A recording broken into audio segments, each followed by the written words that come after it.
Jake Morrison stepped off the transport ship and looked up at the massive building in front of him. The Federation Flight Academy stretched high into the purple sky of Centauri Prime, its silver walls gleaming under the twin suns. He had traveled 3 months to get here, crossing half the galaxy from Earth to this alien world. The academy was huge, bigger than any building Jake had ever seen. Towers twisted up like spirals, connected by bridges that seemed to float in the air.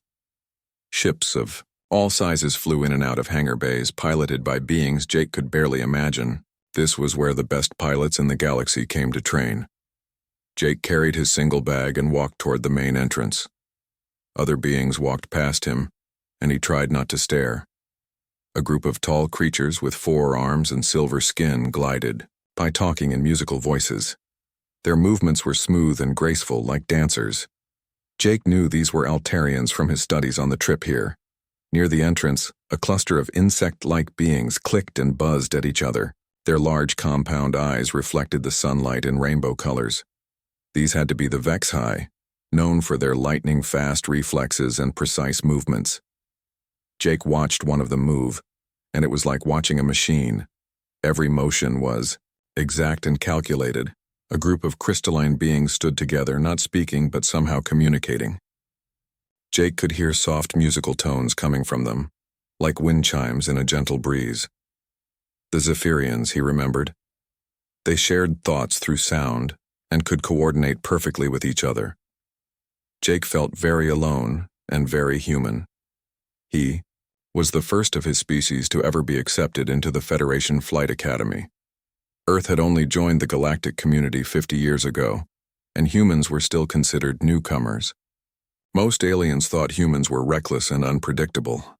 The main hall of the academy was enormous. The ceiling was so high Jake could barely see it, and the walls were covered with holographic displays showing star maps, ship designs, and battle simulations. Hundreds of alien cadets moved through the space, all heading to different training areas. Jake approached the reception desk, where a being with tentacles instead of arms was working on multiple computer screens at once. The being looked up at him with large dark eyes. "Name and species," the receptionist said in perfect English, though Jake could see a translation device glowing near its throat. "Jake Morrison, human," he replied. The receptionist's tentacles paused for a moment. "Ah, the human. Yes, you are expected. Commander Veltar will meet with you. Please wait here." Jake stood to the side and watched the other cadets. They all seemed to know what they were doing, moving with confidence through the academy. Groups formed naturally by species. Altarians with Altarians, Vexhi with Vexhi. Jake noticed he was getting stares and whispers. Some aliens pointed at him and talked quietly among themselves. "You must be the human." Jake turned to see a tall Altarian approaching him. The being was elegant, with silver skin that seemed to shimmer and 4 arms that moved independently of each other. This had to be Commander Veltar. "Yes, sir, Lieutenant Jake Morrison reporting for training," Jake said, standing at attention. Commander Veltar looked him up and down with golden eyes. "I am Commander Veltar, head of flight training. I must admit, I was surprised when the Federation approved a human for our program. Your species has only been flying between stars for 50 years. Most of our cadets come from civilizations with thousands of years of spaceflight experience." "I understand, sir. I'm here to learn." "Learning requires discipline and patience," Veltar said. "Humans have a reputation for being impulsive. The art of piloting requires precision and careful thought. Our simulation systems have trained pilots for over 300 years. They are the most advanced in the galaxy." Jake nodded. "I'm prepared for the challenge, sir." Veltar gestured with 2 of his arms for Jake to follow. They walked through corridors lined with windows that showed the academy's training areas. Jake could see flight simulators, zero-gravity chambers, and rooms full of holographic star charts. "Tell me, Morrison, what makes you think you can succeed here when so many others fail? Even among established spacefaring species, only the top 5% of applicants pass our program." Jake thought carefully before answering. "Sir, I've been flying since I was 12 years old. Started with atmospheric aircraft on Earth, then moved to orbital shuttles, then deep space transports. Flying isn't just what I do, it's who I am. Many say that, Veltar replied. But piloting a Federation starfighter is different from anything you have experienced. Our ships are controlled through neural interface technology. The pilot's mind must merge with the ship's computer systems. It requires a level of mental discipline that few species can achieve. They stopped at a large window that looked down into the main simulation chamber. The room was vast, filled with dozens of pod-like structures connected to massive computers. Holographic displays showed space battles, asteroid fields, and complex flight maneuvers. Cadets of various species were training inside the pods. Their movements translated into the virtual ships they were controlling. This is where you will be tested, Veltar said. The flight simulator will evaluate every aspect of your piloting ability. Reaction time, spatial awareness, tactical thinking, technical knowledge, and mental stability under pressure. The simulation adapts to each pilot, becoming more difficult as they improve. Jake watched a Vex-High cadet piloting a virtual fighter through an asteroid field. The insect-like being's movements were incredibly fast and precise, dodging rocks with mathematical accuracy. In another pod, an Altarian was engaged in combat simulation, using all four arms to control different ship systems simultaneously while outmaneuvering enemy fighters. How long does the test usually take? Jake asked. For first-time attempts, usually 6 to 8 hours. Most cadets fail on their first try and must wait a full year before attempting again. The average cadet requires 3 attempts to pass. Some species, like the Zentorians, typically need 5 or 6 attempts due to their naturally cautious nature. Jake nodded.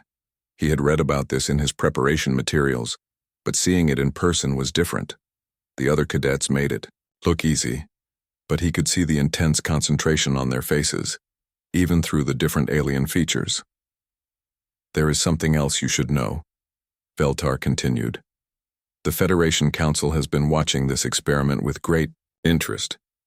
If you succeed, it will open the program to more humans. If you fail, it may be many years before another human is given this opportunity. The pressure of that statement settled on Jake's shoulders. He wasn't just representing himself, he was representing all of humanity. Every human pilot who might want to join the Federation forces was counting on his success. When do I start? Jake asked. Tomorrow morning. Tonight you should rest and prepare yourself mentally. The neural interface can be disorienting for first-time users. I suggest you meditate and clear your mind of distractions. Veltar led Jake to his quarters, a small but comfortable room with a window overlooking the Academy's main flight training area. Ships launched and landed constantly, a never-ending dance of different designs and technologies from across the galaxy. Jake sat on his bed and looked out at the alien sky. 2 moons were rising and the stars were different from the ones he knew from Earth. Tomorrow, he would face the most advanced flight simulator in the galaxy, designed by species with hundreds of years more experience than humanity. But as he watched a group of human-built transport ships land at a nearby spaceport, Jake smiled. Humans might be newcomers to the galaxy, but they had something that couldn't be programmed into any computer: the ability to adapt, improvise, and find solutions that nobody else had thought of. Tomorrow, he would show the Federation what human pilots could do. Jake woke up before dawn on Centauri Prime. The twin suns were just beginning to rise over the horizon, casting long purple shadows across the Academy grounds. He had barely slept, his mind racing with thoughts about the test ahead. Today, he would be the first human to attempt the Federation flight simulator. He dressed in the standard cadet uniform, a gray jumpsuit with neural interface connectors along the spine and arms. The material felt strange against his skin, different from anything made on Earth. It was designed to work with alien technology that would link his mind directly to a computer system. Jake made his way to the dining hall, where hundreds of alien cadets were eating breakfast. The room was filled with different sounds, clicking, humming, musical tones, and languages he couldn't understand. He grabbed a tray of food that the computer system had identified as safe for human consumption, and sat alone at a small table. Other cadets stared at him as he ate. Some seemed curious, others looked doubtful. Jake heard whispers in various alien languages, and while he couldn't understand the words, the tone was clear. They didn't think he had much chance of success.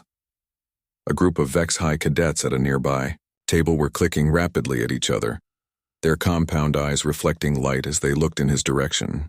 Jake caught one word he recognized from his language training: primitive. He kept eating, trying to ignore the attention. Commander Veltar appeared at his table. "Morrison, are you ready?" "Yes, sir," Jake replied, standing up. "Good. Follow me to the simulation chamber. Today you will face the standard pilot evaluation sequence. Remember, the neural interface will feel strange at first. Do not fight it. Let your mind merge with the ship's systems." They walked through the corridors toward the main simulation chamber. Jake noticed that other cadets were following at a distance, apparently wanting to watch the humans attempt. Word had spread quickly through the academy. The simulation chamber was even more impressive up close. Dozens of neural interface pods sat in rows, each one connected to massive computing systems by thick cables. Holographic displays showed the virtual environments where cadets trained: deep space, planetary atmospheres, asteroid fields, and combat zones. "This is your pod," Veltar said, gesturing to a sleek white capsule that looked like a giant egg, cut in half. "The neural interface will read your thoughts and translate them into ship controls. The simulation will begin with basic maneuvers and gradually increase in difficulty." Jake approached the pod and saw the neural interface crown, a helmet covered in thin wires and sensors. It looked like something from a science fiction movie, but this was real technology used throughout the galaxy. "The test has 5 phases," Veltar explained. "Basic flight controls, navigation through obstacles, emergency procedures, combat simulation, and finally, the command scenario. Each phase adapts to your skill level.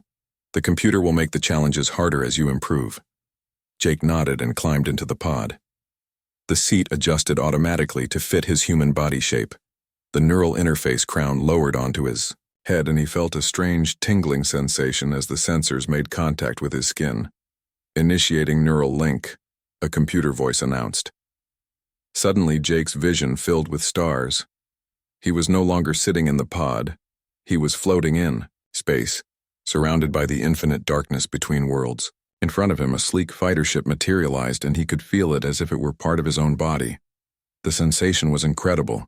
Every system on the ship was connected to his thoughts. He could feel the engines humming, the life support systems cycling, the sensors scanning space around him. It was like having a new set of senses he had never experienced before. "Beginning basic maneuvers," the computer announced. Instructions appeared in Jake's mind rather than on any screen. He was supposed to perform simple movements: forward, backward, turns, rolls. Jake thought about moving forward, and the ship responded instantly. But something felt wrong with the way the computer expected him to fly. The predetermined flight path appeared in his mind, showing him exactly where he was supposed to go and how fast. It was efficient and mathematically perfect, the way an Altarian or Vex-High would fly. But Jake found himself ignoring the suggested route and flying his own way. Instead of the smooth, calculated turns the computer recommended, Jake used quick bursts of acceleration and sudden direction changes. He found himself flying like he was still in an atmospheric fighter back on Earth, using techniques that shouldn't work in space, but somehow did. "Interesting," he heard Veltar's voice through the neural link. "The human is not following optimal flight patterns." Jake continued through the basic maneuvers, but he was already making the computer work harder than it expected. His flight style was unpredictable, full of sudden stops and starts, irregular patterns that made no mathematical sense but felt natural to him. The second phase began: navigation through obstacles. An asteroid field appeared around Jake, thousands of spinning rocks of all sizes. The computer showed him the safest path through the field, a route that would take him around the largest asteroids with plenty of clearance. Jake looked at the suggested path and immediately saw a better way.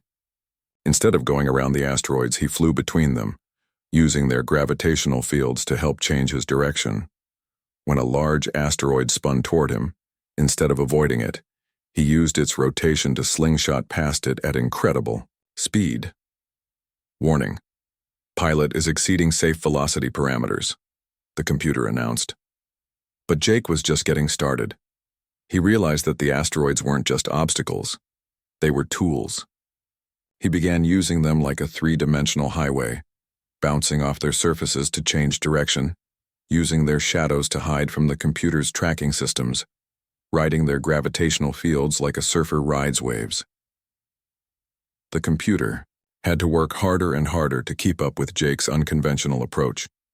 It was designed to predict pilot behavior based on thousands of years of data from logical, mathematical species. But Jake wasn't flying logically. He was flying on instinct and emotion. In the observation area, Commander Veltar watched the displays with growing amazement. The humans' flight patterns looked chaotic, almost random, but they were incredibly effective. Jake was moving through the asteroid field faster than any cadet Veltar had ever seen, and he was doing it in ways that shouldn't be possible. "How is he calculating those trajectories?" asked Chief Engineer Krixtal, a Vexhai whose multiple eyes were focused on different screens showing Jake's flight data. "I don't think he is calculating them," Veltar replied. "I think he's feeling them." The third phase began. Emergency procedures. Jake's virtual ship suddenly lost power to its main engines, and debris from an explosion filled the space around him. The standard procedure was to activate emergency power and follow safety protocols to reach the nearest safe zone. Jake looked at the emergency power systems and realized they would give him barely enough energy to reach safety. But instead of following the safety protocols, he did something that made the watching aliens gasp in surprise. He shut down all non-essential systems, including life support, and used every bit of power for one massive acceleration burst. Then, he put the ship into a controlled spin and used the momentum to coast through the debris field, steering only with tiny adjustments from the attitude thrusters. It was like watching someone surf down a mountain avalanche. Jake was using the explosion's shockwave to push him forward, riding the debris like it was a river current. The computer's safety systems were screaming warnings, but Jake was already through the danger zone and powering his systems back up. "That should not be possible," Krixtal said, his compound eyes wide with shock. "The human is not following any known piloting doctrine," Veltar observed. "He's making up his own rules as he goes." The fourth phase began, combat simulation. Enemy fighters appeared around Jake, their weapons already firing. The computer expected him to engage in standard combat maneuvers, using cover and superior positioning to defeat his opponents one by one. Instead, Jake did something that broke every rule in the Federation tactical manual. He flew straight at the enemy formation at maximum speed, rolled his ship in a complex spiral pattern that made him nearly impossible to hit, and used the enemy ship's own weapons fire against them. As the enemy fighters tried to track his chaotic movement, they ended up shooting at each other. Jake wove between them like a thread through a needle, causing confusion and friendly fire incidents. Within minutes, half the enemy force had been destroyed by their own weapons, and Jake had barely fired a shot. The simulation computer was now working at maximum capacity, trying to adapt to Jake's completely unpredictable fighting style. Every few seconds, Jake would do something that the computer had never seen before, forcing it to recalculate its responses. The final phase was approaching, the command scenario. But already Jake had shown the Federation something they had never seen before. Human pilots didn't just fly ships, they became one with them in a way that defied all logic and prediction. As Jake prepared for the ultimate test, the computer systems began to strain under the effort of adapting to his unique approach. Something unprecedented was about to happen in the Federation Flight Academy. The fifth and final phase of the simulation began with an alarm that echoed through Jake's mind. The virtual space around him changed completely. He was no longer in an asteroid field or fighting small enemy ships. Instead, he found himself facing something that made his breath catch in his throat. A massive enemy dreadnought hung in space before him, easily 100 times larger than his fighter. The ship was dark gray with glowing red sections, bristling with weapons that could destroy a small moon. This was the final boss scenario that Commander Veltar had mentioned, the test that no single pilot had ever passed. "Final phase initiated," the computer announced. "Scenario: Eliminate enemy capital ship. Warning, this target has never been successfully destroyed by a solo pilot. Jake studied the enormous ship through his neural link.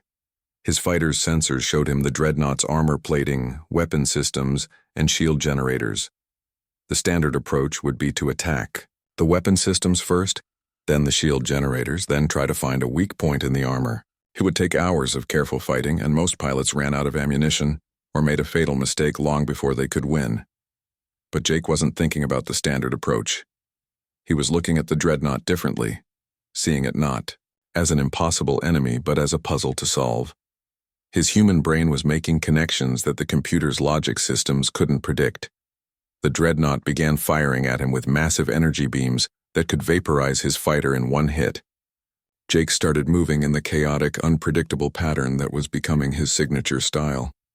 He spun and rolled and changed direction without warning, making it impossible for the enemy's targeting computers to lock onto him. But instead of trying to damage the huge ship, Jake was flying closer to it. The computer's tactical system was screaming warnings at him, telling him he was entering the dreadnought's point defense range where smaller weapons could destroy him easily.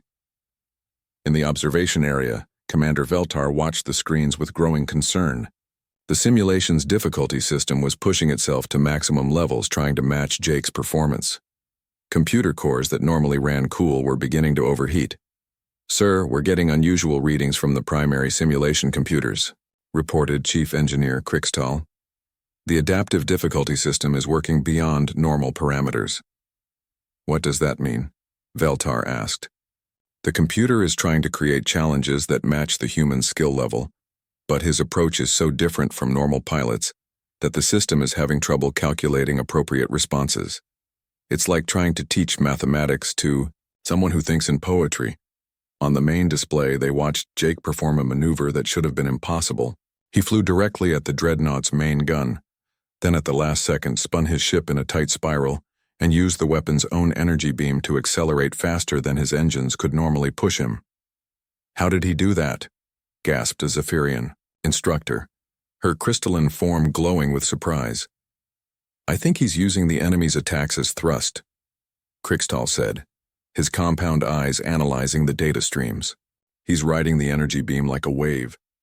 Jake was now flying along the surface of the massive ship, so close that he was actually touching the hull. The dreadnought's point defense weapons couldn't target him because he was too close. They would damage their own ship if they fired. It was like a tiny insect crawling on the skin of a giant beast. The computer tried to adapt by having the dreadnought perform evasive maneuvers, but the huge ship was too slow to shake off Jake's fighter. Every time the computer created a new, defensive strategy, Jake found a way around it that the system hadn't anticipated. Jake was looking for something specific as he flew along the dreadnought's hull. His sensors had detected what he was searching for, the main hangar bay. It was heavily shielded and protected by force fields, but Jake had an idea that was so crazy it just might work. He positioned his fighter directly in front of the hangar bay and began charging his ship's reactor beyond safe limits. Warning alarms filled his mind as the computer tried to stop him from what appeared to be a suicide attack. "Warning, reactor overload detected," the simulation announced. "Recommend immediate shutdown." But Jake ignored the warnings. He was pushing his virtual ship's systems into the red zone, building up energy far beyond what the reactor was designed to handle. The computer's safety protocols were trying to engage, but Jake had found a way to override them using techniques that no other species had ever attempted. In the real world, the simulation computers were working harder than they ever had before. Cooling systems were running at maximum capacity, and backup power systems were activating as the processors struggled to keep up with Jake's unprecedented actions. "Sir, we need to consider shutting down the simulation," Krixtal said, his voice filled with concern. "The human is pushing our systems beyond their designed limits." "Not yet," Veltar replied, though he was clearly worried. "I want to see what he's planning." Jake's reactor was now at critical overload. Any normal pilot would have ejected from their ship by now, but Jake stayed at the controls. He aimed his fighter directly at the dreadnought's hangar bay and fired, his engines at maximum thrust. But instead of crashing into the force field that protected the hangar, Jake did something that made the watching aliens freeze in shock. At the exact moment his fighter touched the force field, he ejected from his ship and used his personal thruster pack to fly through the brief gap his ship's explosion created in the barrier. The computer's tactical systems had never been programmed to handle a pilot who would abandon his ship mid-flight. Jake was now floating in space wearing only a pressure suit, but he was inside the Dreadnought's hangar bay. "That's impossible," Veltar said. "The simulation doesn't allow for EVA operations in combat scenarios." "The human found a loophole in the programming," Krixtal explained. "The system allows for emergency ejection, but it never considered that someone might use ejection as a tactical maneuver." Jake landed on the hangar deck and quickly made his way to a control panel. His human fingers worked frantically on the alien interface, but somehow he was managing to access the Dreadnought systems. The computer tried to stop him by activating security measures, but Jake was thinking faster than the artificial intelligence could adapt. He found what he was looking for, the main reactor control system. Jake began entering commands that would cause the massive ship's power core to overload. The computer created virtual security guards to stop him, but Jake was already finished. The Dreadnought began to shake as its reactor went critical. Jake ran back to the hangar bay and grabbed one of the enemy's own escape pods. As he launched from the dying ship, the massive Dreadnought exploded in a flash of light that filled the entire simulation space. For a moment, everything was silent. Then alarms began blaring throughout the simulation chamber. The main displays flickered and showed error messages in multiple alien languages. Steam rose from cooling vents as the computer system struggled to process what had just happened. "System failure," the computer announced. "Simulation cannot continue. Unknown error in combat resolution protocols." Jake's neural interface crown lifted automatically as the pod opened. He sat up, blinking in the bright lights of the simulation chamber. Around him, dozens of alien cadets and instructors stood in stunned silence. Commander Veltar approached the pod with an expression Jake couldn't read. "Morrison, what did you just do?" "I completed the mission, sir," Jake replied. "You said to eliminate the enemy capital ship." "Yes, but you crashed the simulator." Jake looked around at the smoking computer systems and the confused faces of the alien instructors. "I'm sorry, sir. I didn't mean to break anything. I just did what felt right." Chief Engineer Krixtal was frantically checking his instruments. "Sir, the simulation computer has never experienced a cascading failure like this. The human's approach created what we're calling adaptive overflow. The system couldn't process his decision-making patterns fast enough." "What does that mean?" Jake asked. Veltar looked at him with a mixture of amazement and concern. "It means, Morrison, that you didn't just pass the test. You broke it. In 300 years of operation, no one has ever forced the simulator to shut down due to tactical unpredictability." Jake stood up from the pod, still feeling dizzy from the neural interface disconnection. "So did I pass?" "That," Veltar said slowly, "is what we need to figure out. You've done something that we thought was impossible. The question now is what we do about it." As maintenance crews rushed to repair the damaged systems, Jake realized that his test had revealed something unexpected about humans. They didn't just pilot ships differently. They thought about problems in ways that even the most advanced computers couldn't predict or understand. The Academy would never be the same. The emergency meeting room at the Federation Flight Academy had never seen anything like this.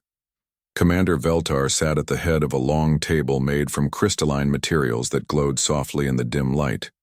Around him were the Academy's most senior staff members representing different species from across the galaxy. Chief Engineer Krixtal was still working on his portable computer, trying to understand what had happened to the simulation systems. His compound eyes reflected the screen's light as data scrolled past faster than most beings could read. The Vexhi's natural speed and precision made him the perfect engineer, but even he seemed confused by the readings. "The damage report is unlike anything in our records," Krixtal said, his voice clicking slightly as he spoke. "The human didn't break the simulator through force or malfunction. He broke it through what I can only call creative impossibility. Headmaster?" Resonance of distant stars floated at the other end of the table. The ancient Zephyrian's crystalline body pulsed with soft musical tones that translated into words. She had been at the academy for over 200 years and had seen thousands of pilots train. Nothing in her experience had prepared her for this. "Explain what you mean by creative impossibility," her harmonic voice requested. Krikstal touched. His computer and a holographic display appeared above the table. It showed Jake's flight patterns from the simulation, looking like a tangled mess of lines and curves that seemed to have no logical pattern. "Every species we train follows predictable flight patterns based on their natural abilities and logical thinking," Krikstal explained. "Altarians use mathematical precision with their four-armed coordination. Vexhi rely on lightning-fast reflexes and calculated responses. Zephyrians employ collective consciousness for perfect teamwork. Even species we consider unpredictable, like the Thraxians, follow patterns we can understand and program for." The hologram showed comparison patterns from other species, neat, organized flight paths that made sense to trained military minds. "But the human," Krikstal continued, "flies, like he's having a conversation with the ship itself. Look at these patterns. They're not random, but they're not logical either. It's like he's feeling his way through space instead of thinking his way through it." Dr. Mixtar, the Academy's chief psychologist, leaned forward. The tall, thin being had studied pilot behavior for decades. "I reviewed the neural interface recordings from Morrison's test. What I found was extraordinary. Most pilots use the neural link to control their ships through conscious thought and training. Morrison was using it differently." "How so?" Veltar asked. "He was treating the ship like it was part of his body. When an Altarian thinks turn left, the neural interface translates that command to the ship's systems. When Morrison wanted to turn left, he simply turned left, like moving his own arm. The interface had to work much harder to translate that kind of natural movement into ship controls." The room was quiet as the implications sank in. Species across the galaxy had spent thousands of years learning to pilot ships through technology and training. Humans apparently just felt their way through it. "There's more," Krikstal said. "The simulation's adaptive intelligence system is designed to learn from pilot behavior and create appropriate challenges. It's programmed with 3 centuries of data from every known species. But Morrison's approach was so different that the system couldn't adapt fast enough." He brought up another display showing computer processing data. "Look at these usage spikes. Every time Morrison did something unexpected, the system had to recalculate not just his next move, but all possible responses to moves it had never seen before. By the end of the test, our most advanced computers were running at full capacity, just trying to keep up with one human pilot." Flight instructor Zixra, an elegant being with 6 arms and silver skin, spoke up. "I've been training pilots for 50 years. What Morrison did in that dreadnought scenario, and it shouldn't be possible. The tactical situation was designed to be unwinnable for a single fighter. We use it to teach cadets about knowing when to retreat." "But he didn't retreat," Veltar observed. "He found a solution that none of us considered." "That's the problem," Zixra continued. "His solution required breaking multiple safety protocols, ignoring standard procedures, and using his ship in ways it wasn't designed for. In a real combat situation, those kinds of tactics could get him killed. Or," Dr. Mixtar said quietly, "they could make him the most effective pilot in the galaxy." Headmaster Resonance of Distant Stars pulsed with deeper tones. "We must consider the broader implications. If humans pilot ships this way naturally, what does it mean for Federation flight safety standards? Our entire system is based on predictable, controllable pilot behavior." Krikstal pulled up more data. "I ran simulations based on Morrison's flight patterns. If we had a squadron of human pilots all flying like this, our traffic control systems couldn't handle them. They would be constantly doing things our computers aren't programmed to expect." "It gets worse," he continued. "I tried to program the simulator to handle Morrison's style of flying. The amount of processing power required would be enormous. We would need to completely redesign our training systems just to accommodate human pilots." The room fell silent again. The Federation had dealt with many different species joining their ranks over the centuries. Some needed special equipment, others required modified training programs. But no species had ever required them to rebuild their fundamental systems. What about the other human pilots? Veltar asked. Are they all like Morrison? Dr. Mixtar checked his notes. Based on psychological profiles from Earth's military, Morrison is actually typical for human pilots. They all show similar patterns: high adaptability, intuitive problem solving, and what they call thinking outside the box. If anything, Morrison might be more disciplined than average for his species. So we could expect similar results from other humans, Headmaster Resonance of Distant Stars concluded.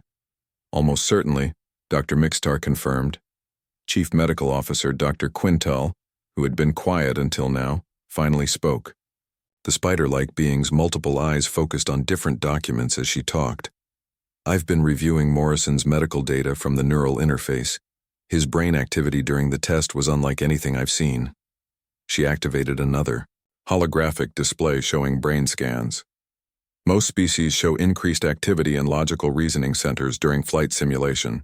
Morrison's brain lit up in areas associated with creativity, emotion, and what humans call intuition.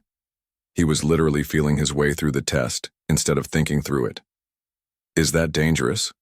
Veltar asked. Not dangerous, but completely unpredictable. Our safety systems are designed around logical pilot behavior. If human pilots make decisions based on emotion and intuition, our computers won't be able to predict or prevent dangerous situations. Flight Safety Director Krexmar, a heavily armored being whose species had evolved in high-gravity environments, looked concerned. We have strict protocols for a reason. Pilots who don't follow procedures put themselves and others at risk.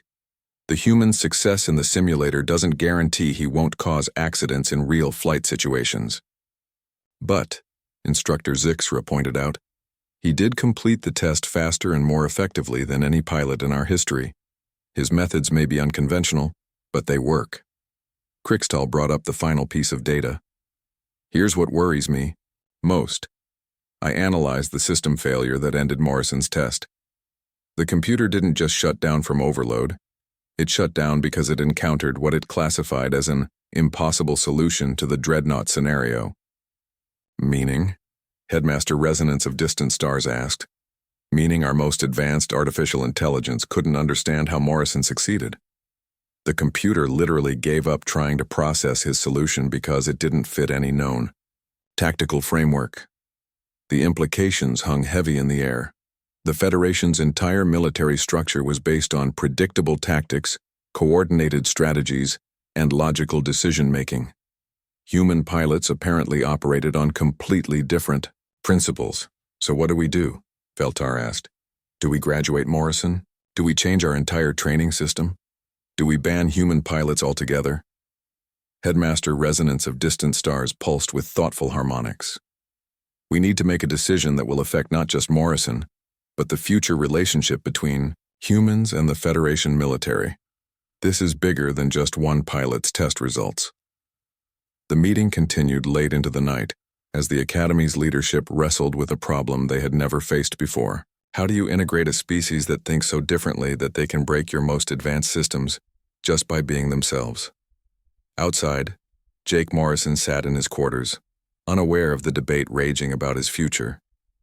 He looked out at the alien stars and wondered if he had passed the test. Tomorrow he would learn that his success had created problems no one had anticipated. 3 days after the simulation crash, Jake Morrison was called to the Academy's main council chamber. He walked through corridors filled with alien cadets who whispered and pointed as he passed. Word of what happened had spread throughout the Academy, and everyone wanted to see the human who had broken the legendary flight simulator. The council chamber was enormous, with a domed ceiling that showed real-time images of space above Centauri Prime. Representatives from dozens of Federation species sat in a circular arrangement, their various forms creating a rainbow of different alien physiologies. At the center stood a single chair where Jake was directed to sit. Headmaster Resonance of Distant Stars floated above the assembly, her crystalline form pulsing with formal ceremonial tones. When she spoke, her harmonic voice carried the weight of centuries of tradition. Cadet Morrison, you have presented this academy with an unprecedented situation. In 300 years of operation, no pilot has ever forced our simulation systems to shut down due to tactical unpredictability. Your performance has required us to examine fundamental assumptions about pilot training and safety protocols. Jake stood at attention, unsure whether he was about to be praised or expelled. Yes, ma'am. Commander Veltar rose from his seat among the Altarian representatives. Morrison, tell us honestly, did you intentionally try to break our systems? No, sir, Jake replied. I was just trying to complete the mission the best way I could. When I saw that dreadnought, I looked for a solution that would work. I didn't think about whether it was supposed to be possible or not. Dr. Mixtar, the Academy psychologist, leaned forward. That statement perfectly illustrates what we've discovered about human pilot psychology. You don't think in terms of supposed to be possible. You simply look for any solution that might work. Is that wrong? Jake asked. Not wrong, Headmaster Resonance of Distant Stars replied, but profoundly different from how other species approach problems. Chief Engineer Crixtal, please present your analysis. The Vex High Engineer activated a holographic display that showed the damaged simulation systems. Cadet Morrison's flying style created what we're calling cascade unpredictability. His decisions were so far outside normal parameters that our adaptive systems couldn't keep up. They worked harder and harder trying to match his performance until they overloaded. We discovered something remarkable, Crixtal continued. Human pilots don't just fly ships. They bond with them. You treat spacecraft as extensions of your bodies rather than separate tools. This allows you to push technology beyond its intended limits. Jake thought about this. It was true that when he was flying, the ship felt like part of himself. He had never considered that other species might experience it differently.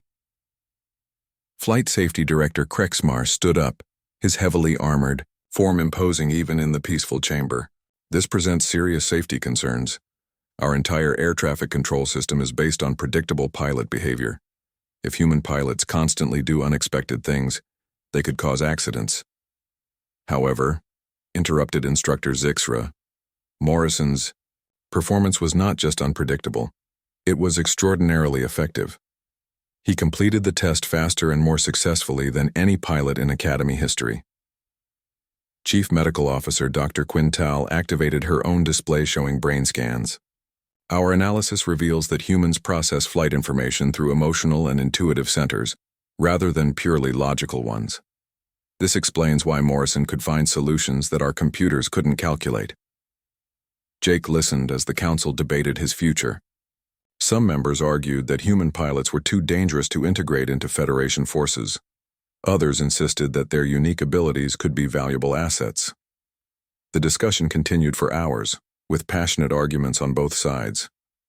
Finally, Headmaster Resonance of Distant Stars called for silence. Her crystalline form pulsed with decisive harmonics.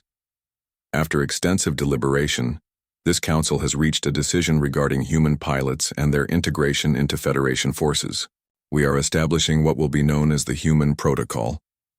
Jake felt his heart racing. This was it, the moment that would determine not just his future, but the future of all human pilots who might want to join the Federation. Cadet Morrison, the headmaster continued, you have demonstrated abilities that exceed our measurement systems. However, your methods also present challenges we have never faced. Therefore, we are implementing new guidelines specifically for human pilots. Commander Veltar stood and read from an official document. The Human Protocol establishes the following rules. First, human pilots will be allowed only one attempt at the Federation flight simulator. This is not because of any limitation on human ability, but because a second attempt might allow them to learn the system's patterns and exploit them even further. Jake blinked in surprise. They weren't limiting him because he had failed. They were limiting him because he was too unpredictable. Second, Veltar continued, human pilots will be classified as unrestricted operations personnel. This means they will not be bound by standard flight procedures when circumstances require creative solutions. However, they will also be held personally responsible for the consequences of their decisions. Third, all Federation training systems will be upgraded to handle human pilot unpredictability. This will require significant resources, but the Council believes the investment is worthwhile. Fourth, human pilots will serve as special advisors in developing new tactical doctrines. Your unique approach to problem-solving may help us find solutions to challenges we haven't been able to solve with conventional methods, Dr. Mixtar added. We're also establishing a new field of study, human combat psychology. We want to understand how your species thinks about warfare and apply those insights to benefit the entire Federation. Jake could hardly believe what he was hearing. Instead of being expelled or restricted, he was being given freedoms that no other pilots enjoyed. Cadet Morrison, Headmaster Resonance of Distant Stars, said, "Do you accept graduation under the human protocol?" "Yes, ma'am," Jake replied, trying to keep his voice steady. "Then by the authority of the Federation Flight Academy, you are hereby graduated as a certified starfighter pilot with unrestricted operations clearance. Your designation will be Human Protocol Pilot, one-time simulation certification." The chamber erupted in a mixture of harmonics, clicks, and various alien sounds that Jake interpreted as applause. He had not only passed the test, he had changed the rules for every human who would come after him. As the ceremony concluded, Commander Veltar approached Jake with something that might have been a smile on his alien features. "Congratulations, Lieutenant Morrison. You've earned something that few pilots ever achieve, a completely unique classification." "What happens now, sir?" Jake asked. "Now you report to your first assignment. The Federation Starship Meridian is waiting for you.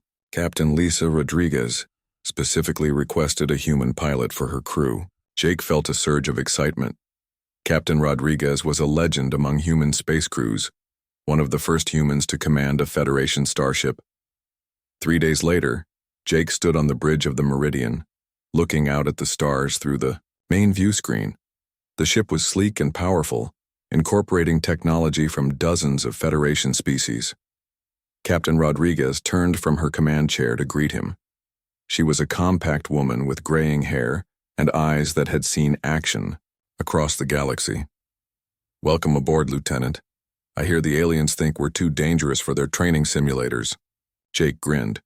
"Just wait until they see what we can do with the real thing, Captain." "That's exactly what I was hoping you'd say," Rodriguez replied. "Helm, prepare for hyperspace jump. Let's show the galaxy what human pilots can really do."